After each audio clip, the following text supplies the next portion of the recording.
Hi, it's Chris with Implied Music.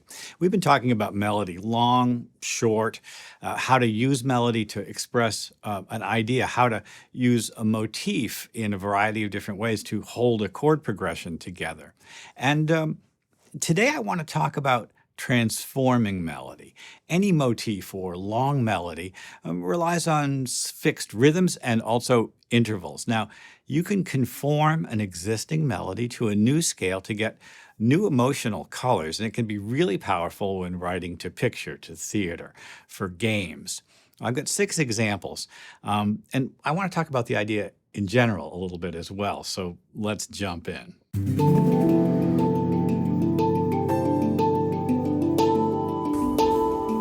Well, the idea that we can conform a melody or really any musical pattern to a new scale or set of notes is a fairly powerful idea. But I want to make sure we understand the fundamentals. So take a look at just this C major scale. And you'll notice, I'm sure, right away that there are places where there are whole steps, whole step between those 3 notes, and then a half step. Well, there's a half step up at the top between B and C. Whole, whole, half, whole, whole, whole, half. That same pattern will give you a major scale no matter where you start. It's kind of one of the sort of magical tricks of making a major scale. But if I wanted to change the placement of, think about it, those half steps, I would get a different sound. So now I'll do the half step between 2 and 3, 5 and 6, and I get the natural minor scale. We call this C scale the C Ionian or C major scale, and this scale the C Aeolian or natural minor scale. And you can see the difference in the half step placement, the half step there between 2 and 3 instead of 3 and 4, and it's a really different shape and sound. Well, what that means for us as composers is we can take any pattern, really,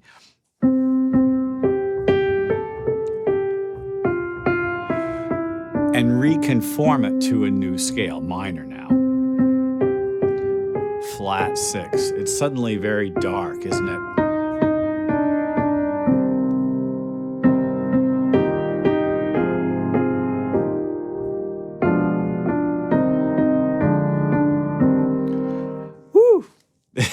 It's like this, it's a Russian star up there in the dark night sky.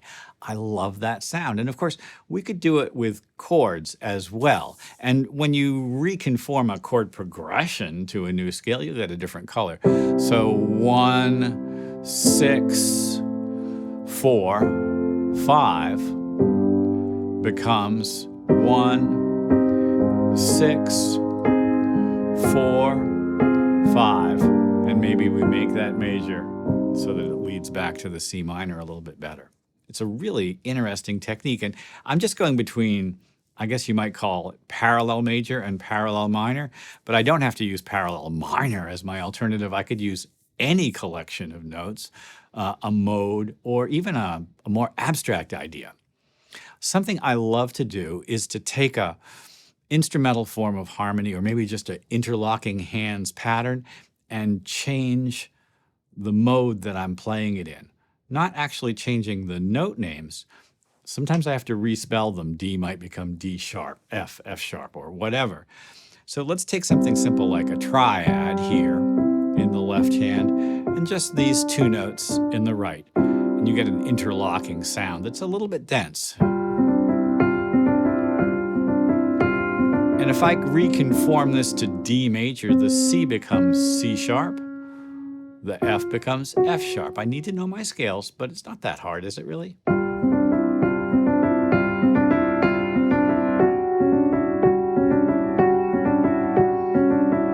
Let's go back to C.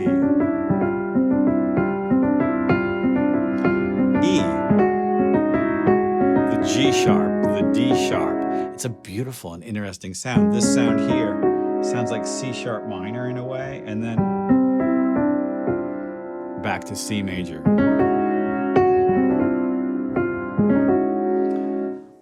I I love that. Well, I've got 6 examples of using exactly this approach. So let's roll back to the beginning and pick them apart. My first example is the proto-melody, Three Blind Mice. 3, 2, 1. We're in the key of G. So a little G pentatonic support in the left hand. And Three Blind Mice is a beautiful melody. Now let's conform it to G minor, B flat, and the B flat in the left hand.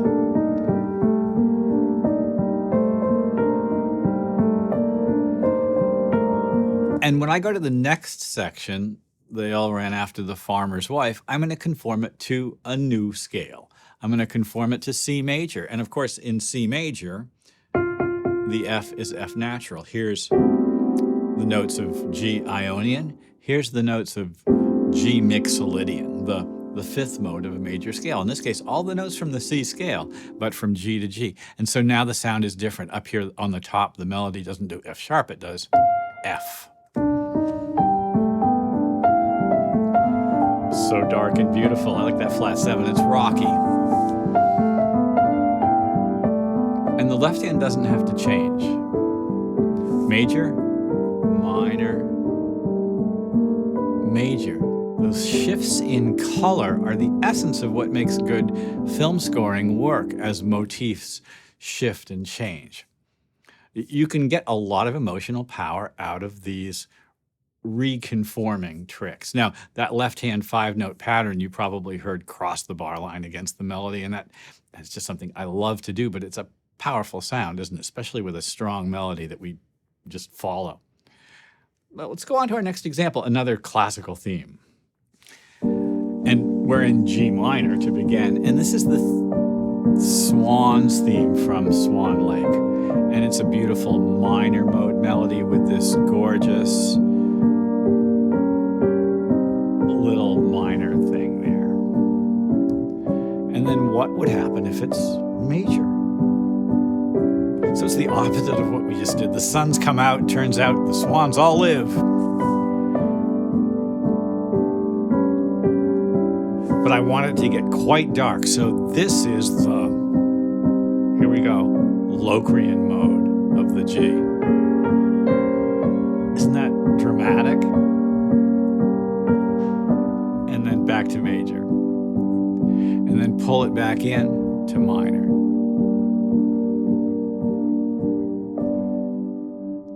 That shift to the Locrian is a very dramatic thing that you hear in romantic music a lot. It sounds to me kind of Wagnerian. Do you hear how it tumbles forward, wants to go someplace, very agitated? The tritone is the important thing. And then it opens back out again. A little shift to minor and then back to major again. It's great to experiment with melodies you know and that are familiar because you can really hear the difference. My next example is a more original piece. You guys know what a polychord is, right? You get one triad and you stack a different triad on the top of it. Well, what I've done here is I've got this C shape, and then on top of that, this D triad. So there's no B in there, but it's a lot of the notes of the C scale, isn't it? I think of this kind of collection of notes as a hexachord, a 6-note pattern shape. Terrain, a layout of pitches. And I can reconform this group of pitches to any new scale. For instance, if I wanted to go to A flat major, the A would become flat, the E would become flat, the D would become flat, and I would go from this to this. That's a great sound. Well, that's what I've done every 4 bars with this one. There's my left hand and my right, and they're right over the top of each other. Thinking of this as C major, and this kind of as a F sharp major sound. So pretty.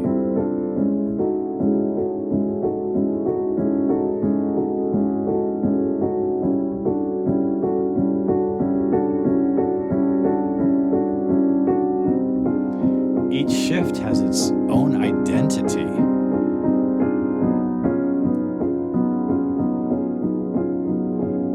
pretty dense.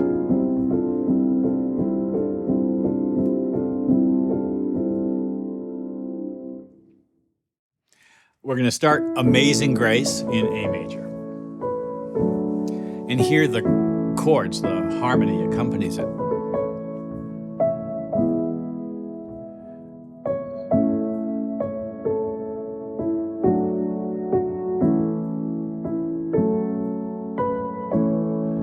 Very familiar, but what if it was in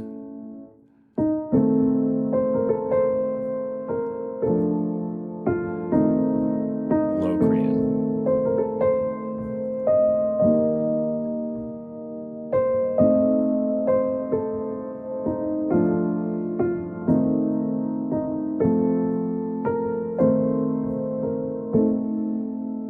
As if all of those notes were adjusted to fit in the B flat major scale. How dark and beautiful was that, right? So this is a kind of a music theory, isn't it? Because I really do need to know my scales in order to pull this off. And this is something that is doable. Every good music student understands all of the major scales, the modes associated with them, all of the minor scales, the modes associated with them. But it's a finite number of things to learn, and it's well worth learning. As you conform a melody or chord to a scale, you're applying a concept. You've got a plan, or maybe you're just interested in seeing what'll happen. The experimentation, the idea that we're almost like scientists testing an idea, is a big part of music theory. And I think for everyone, for each musician, each creative musician, the question of what will happen is a very vital one, the curiosity, right?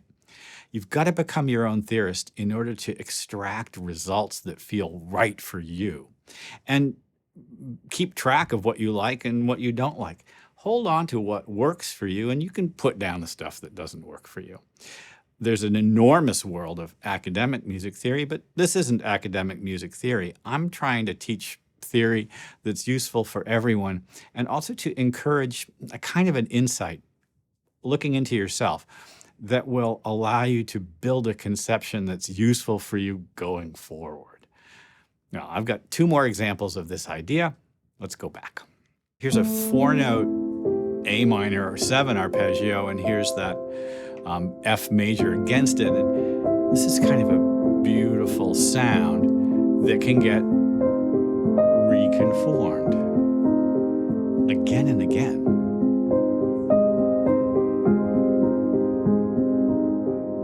And it almost sounds like a chord progression, doesn't it? But as I reconform the pattern, I'll still have all the same letter names. I'm just respelling them differently in my head. Each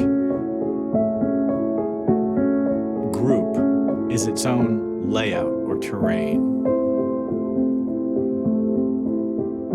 It's not a conventional chord progression. In fact, it would be, I think, sort of dangerous to think of this as a chord progression because it would imply functional harmony. There's no real progression beyond the idea that one thing follows another. There's no inevitability to it. Although, as you explore these ideas, some things will feel right and some things will feel less right.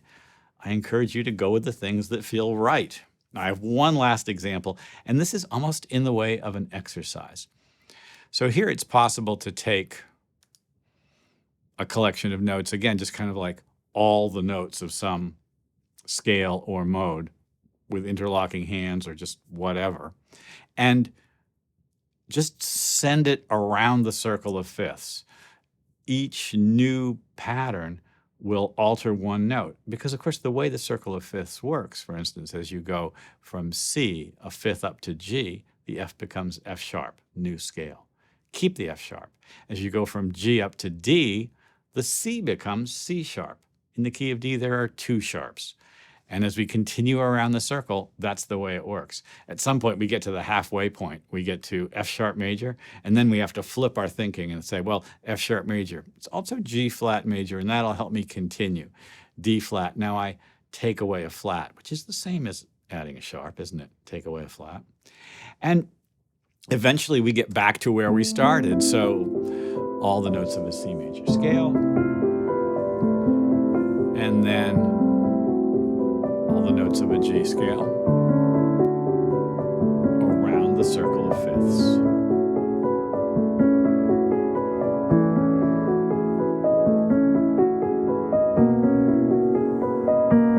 That was B. There's the F sharp, which we'll now think of as G flat, so D flat.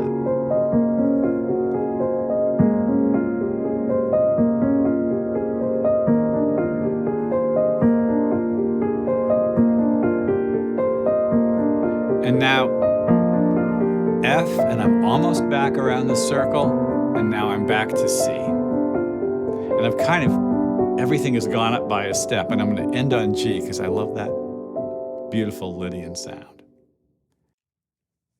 I often get to the question, how do I extend a melody? How do I make a longer piece of music? And one way to approach it is to reconform a melody you like or chord progression you like to some new scales in order to find new colors. Arrange those colors in a way that creates some sort of narrative, if only a narrative about the piece itself, right? What's this piece about? It's about itself.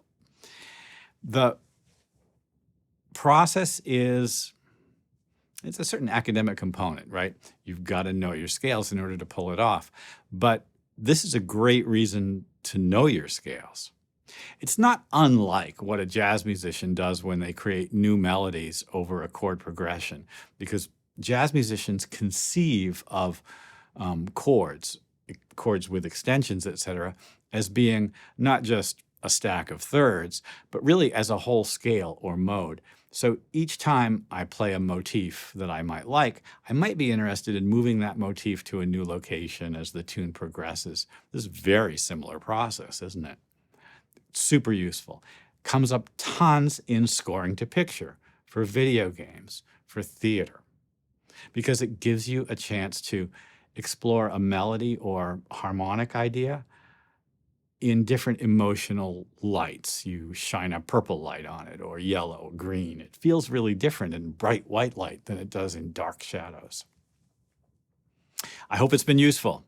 As I asked, like and subscribe, ding the bell to be notified when I do my videos, and I'll see you next time.